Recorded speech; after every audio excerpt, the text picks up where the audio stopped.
नमस्कार, मैं राजू कुमार झा। और जिस तरह से हम हर सप्ताह बात करते हैं तो हमारे साथ डॉक्टर रवि गोडसे सर होते हैं और ये आपको बारीकी से एकदम आसान भाषा में समझाते हैं कि क्या क्या समस्या है, उसको कैसे आप ठीक करेंगे।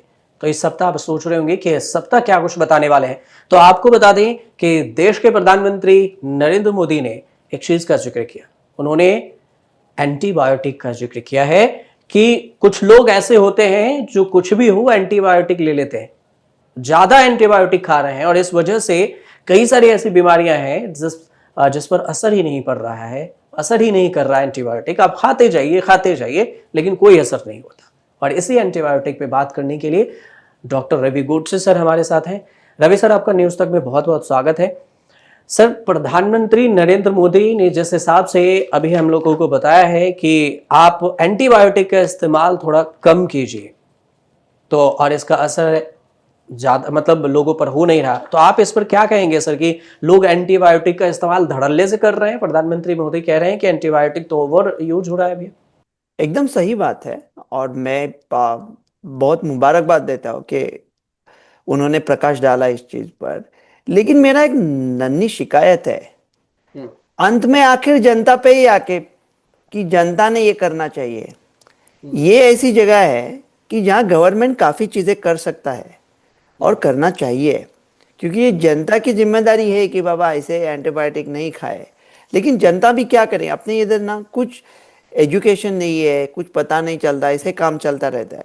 ये जो एंटीबायोटिक रेजिस्टेंस है ना, ये जी। बहुत बड़ी चीज़ है। हम्म। मतलब हर साल 7 लाख लोग हम्म। मरते हैं इसके वजह से। 7 लाख लोगों की मौत होती है ड्रग रेजिस्टेंट एंटीबायोटिक से, मतलब एंटीबायोटिक रेजिस्टेंट बैक्टीरिया की वजह से।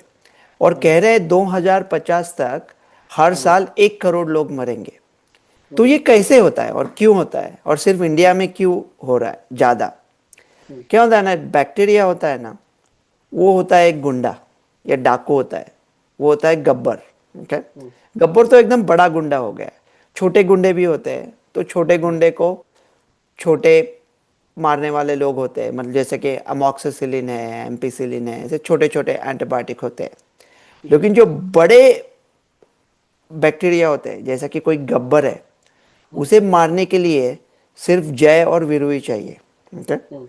तो ये एकदम बड़े एंटीबायोटिक है, जैसे कि एकदम स्पेसिफिक रेजिस्टेंट जो बैक्टीरिया होते हैं उनके लिए इस्तेमाल करते हैं।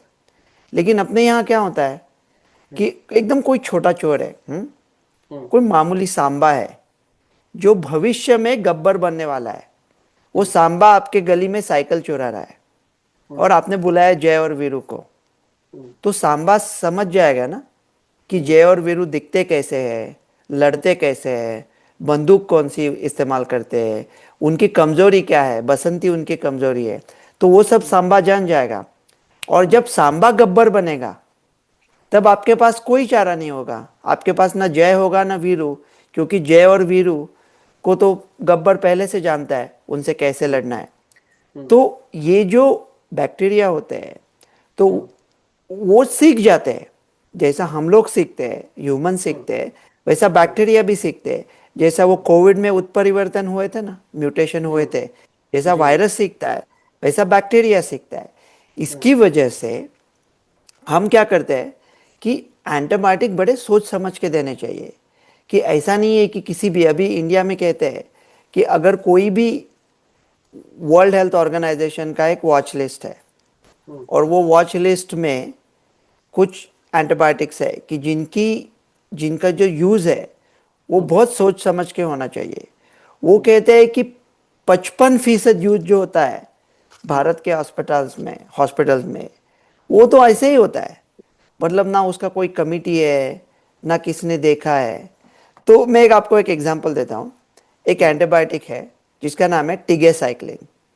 जो हम्म। टिगेसाइक्लिन एकदम जय और वीरू है, जो ऐसा ग्राम नेगेटिव है, जो जिसके ऊपर कोई दूसरा एंटीबायोटिक नहीं चलता, उसके ऊपर वो टिगेसाइक्लिन चलता है। हम्म। अभी डॉक्टर रवि गोडसे को अमेरिका में वो टिगेसाइक्लिन ऑर्डर करना है एक पेशेंट को अस्पताल में। मैंने हम्म। ऑर्डर दी तो फार्मेसी का फ़ोन आता है कि हम्म। आपका ट्रेनिंग क्या है डॉक्टर रवि? बोला मेडिसिन। तो बोला आप क्यों ये ऑर्डर कर रहे हो? जाओ किसी इन्फेक्शियस डिसीज डॉक्टर से कंसल्ट करो। फिर वो इन्फेक्शियस डिसीज डॉक्टर मुझे कोड देगा, वो कोड मैं कंप्यूटर में डालूंगा, फिर वो एंटीबायोटिक फार्मेसी दे पाएगी।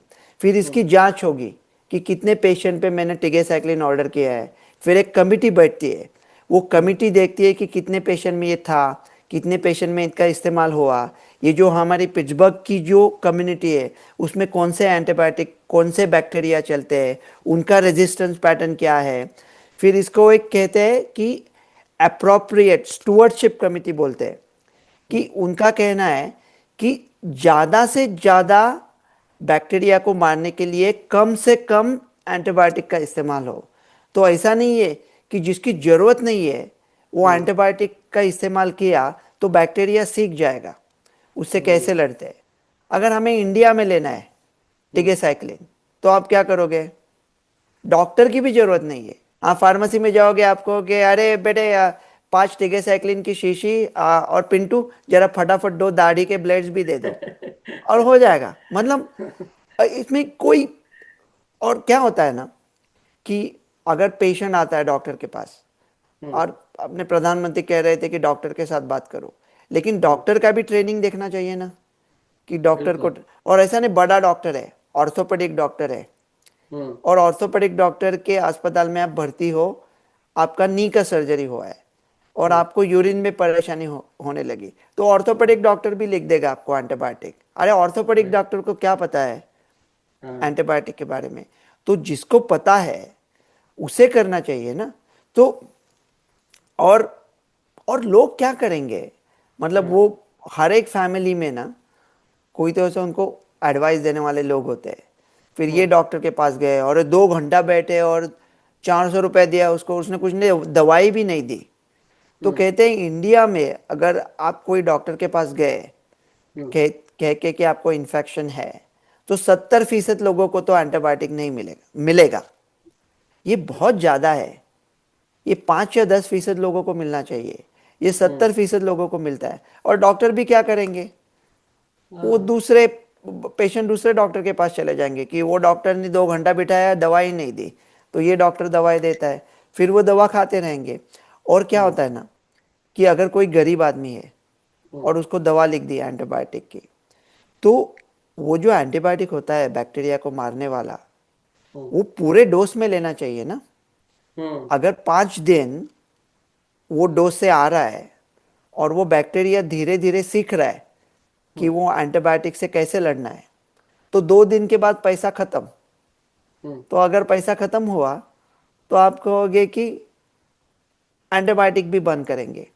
फिर वो जो बैक्टीरिया जिसने सीखा है एंटीबायोटिक्स के कैसे लड़ते हैं, वो बैक्टीरिया किसी दूसरे पेशेंट में चला गया और आपने ये एंटीबायोटिक चलाया जिसके आपके पास पैसे है 5 दिन के, लेकिन वो एंटीबायोटिक अभी नहीं चलेगा क्योंकि उसका रेजिस्टेंस है। तो ऐसा इंडिया में काफ़ी बन रहा है, एशिया पैसिफिक में बन रहा है। जो अभी ट्रम्प गवर्नमेंट पे लोग सवाल उठा रहे थे ना कि अभी जो H1 वाले वीज़ा वाले लोग फंसे हैं इंडिया में, वो उनके सोशल मीडिया देख रहे हैं।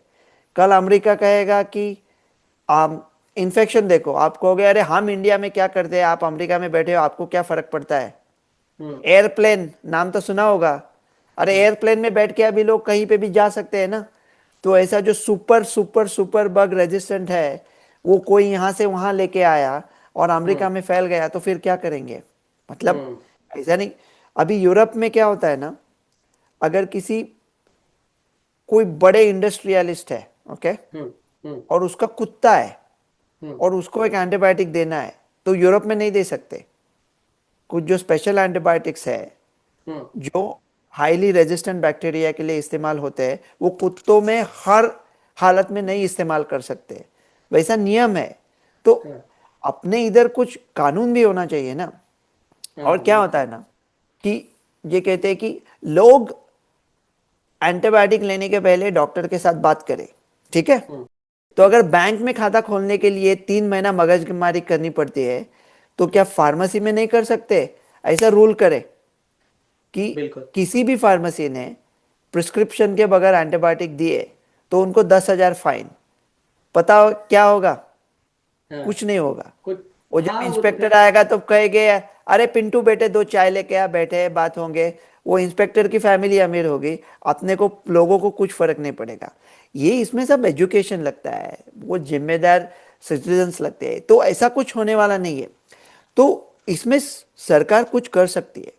ऐसा नहीं है कि हम सिर्फ प्रॉब्लम बोलेंगे और सॉल्यूशन नहीं। क्या होता है ना कि ये जो बैक्टीरिया है अभी बढ़ रहे हैं। मतलब जैसा पहले हम लोग मेथिसिलिन रेजिस्टेंट स्टैफिलोकोकस, मैं बहुत टेक्निकल डिटेल नहीं दे रहा हूँ, लेकिन अभी वैंकोमाइसिन रेजिस्टेंट आ रहे हैं। हम्म। अभी ऐसे कुछ बग्स आने वाले हैं हम्म। कि जिनका कोई पैंतरा ही नहीं होगा, जिनको कोई एंटीबायोटिक मार ही नहीं गिराएगा। और फिर क्या करेंगे? फिर तो मर जाएंगे लोग। वो जो एक स्टडी आया था 2022 में, वायरस में ज़्यादा म्यूटेशन होता है, बैक्टीरिया में भी होता है, लेकिन बैक्टीरिया में क्या होता है ना, जिसको हम लोग म्यूटेशन कहते हैं, जो बदलाव कहते हैं, तो बैक्टीरिया सीख जाते हैं कि इस एंटीबायोटिक से कैसे लड़ना है, और फिर वो दूसरे बॉडी में चले जाते हैं।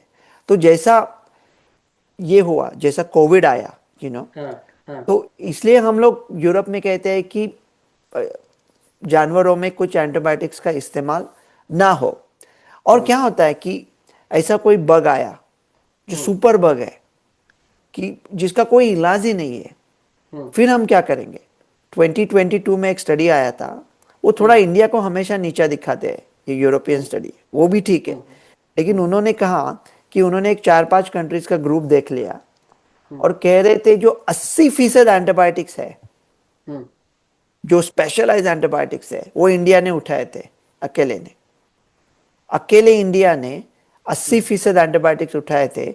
लेकिन इंडिया का जब उन्होंने स्टडी किया तो सिर्फ 7.8% पेशेंट को ठीक से ट्रीटमेंट मिली थी, बाकी सब लोगों को गलत मिली थी।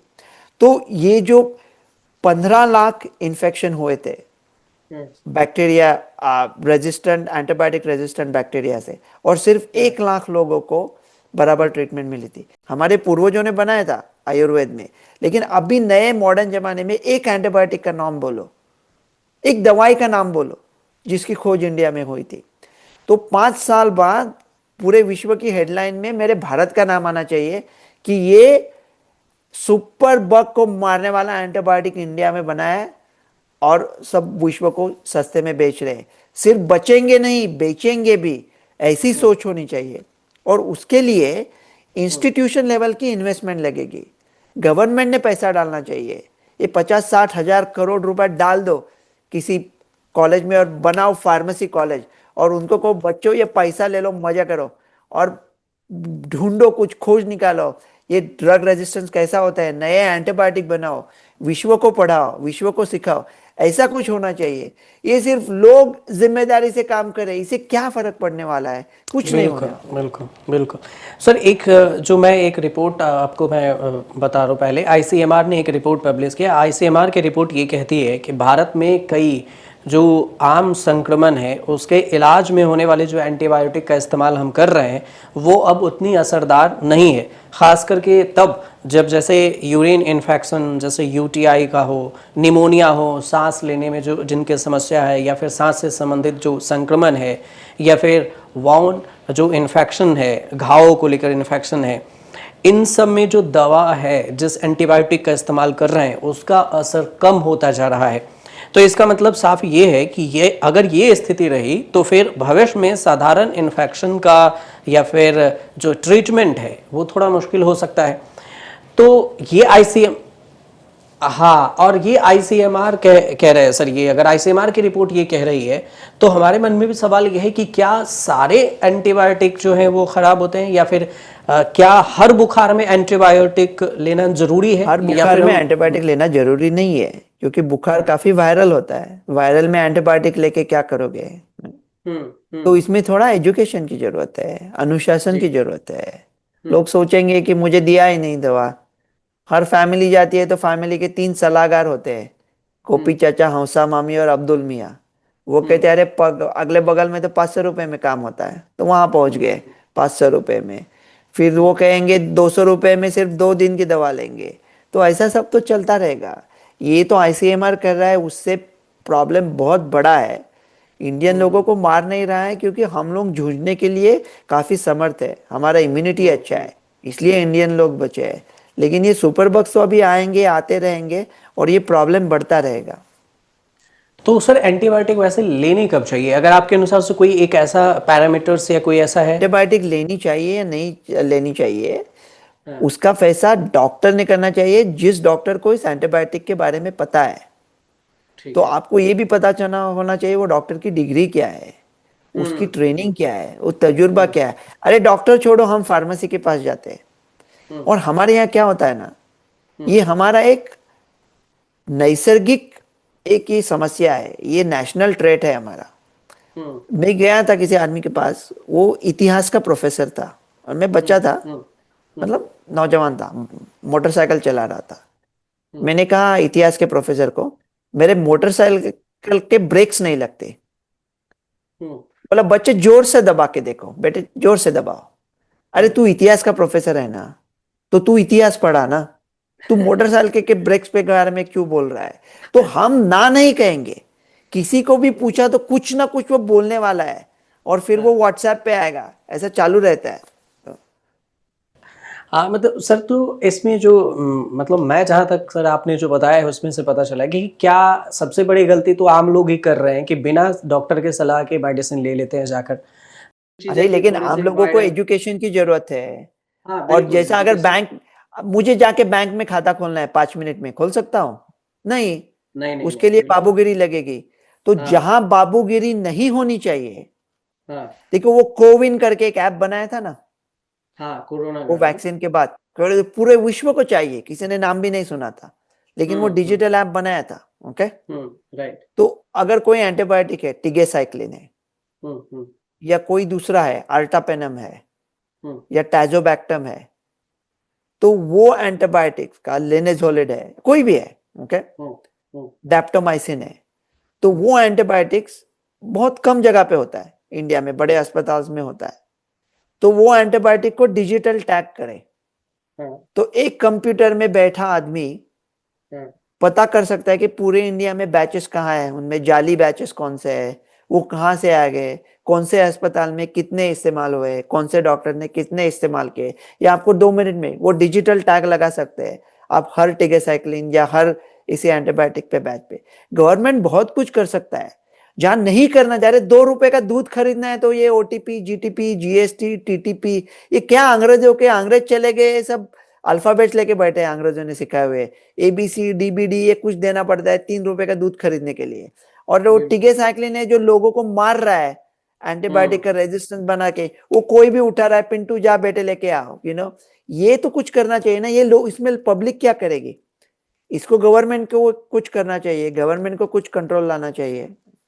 बिल्कुल। सर लास्ट सवाल में मेरे दिमाग में जो आया कि क्या ज़्यादा एंटीबायोटिक लेने से हमारे शरीर पर क्या असर पड़ेगा, अगर आप शॉर्ट में इसे अगर बताएं तो, अगर। कोई भी चीज की जाती हुई तो वो हम्म। खराब है, तो हम्म। एंटीबायोटिक के दूसरे कॉम्प्लिकेशंस है, किडनी पे असर हो सकता है, हम्म। और हम्म। वो दूसरा आपको मतलब काफी एंटीबायोटिक्स के काफी कॉम्प्लिकेशंस है, और वो भी देखना पड़ता है ना जब नई हाँ। एंटीबायोटिक की खोज निकाले।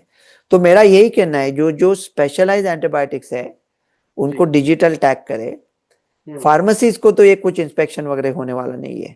फार्मेसीज हम्म। तो ऐसे एंटीबायोटिक्स जो अजिथ्रोमाइसिन, अमोक्सिसिलिन वगैरह जो बेचते हैं ना, हम्म। अरे इंडिया में लोग ज्यादा, लोग कम है, फार्मेसी ज्यादा है, वो कुछ होने वाला नहीं है। तो उसकी बात ही नहीं करेंगे, उसका कुछ कुछ हम बदलने वाले नहीं है। ठीक है, हम्म। लेकिन रिसर्च में पैसा डाले और नए हम्म। एंटीबायोटिक्स खोज निकाले और 5 साल में विश्व को दे दे, यही यही होना चाहिए। तो चलिए, कुल मिलाकर जो हमने इस सप्ताह आपके लिए, जो हमारे दर्शक हैं उसके लिए, उनके लिए जो हमने एक जो सर ने बताया आपको कि एंटीबायोटिक का इस्तेमाल, या फिर देश के प्रधानमंत्री ने जो बोला है कि ये ओवर इस्तेमाल हो रहा है, तो उससे क्यों हो रहा है, कैसे हम बच सकते हैं, क्या कुछ होगा, समस्या क्या है, समाधान क्या है, इन सारी चीज़ों को लेकर हमने डॉक्टर रवि सर से बातचीत की। रवि सर, आपका न्यूज़ तक में बहुत बहुत स्वागत कि आपने हमें इसके लिए इसमें जुड़े और आपने हमें समय दिया, इसके लिए बहुत बहुत धन्यवाद। कि हम अगले सप्ताह सर फिर एक नए एपिसोड में एक नए टॉपिक पर बातचीत करेंगे। तब तक मुझे और डॉक्टर रवि सर को दीजिए इजाज़त। नमस्कार। और आपको अगर अच्छा लगे ये वीडियो तो शेयर ज़रूर कीजिए, लोगों तक पहुंचाइए ताकि वो भी अवेयर हो सकें और इसे समझ सकें।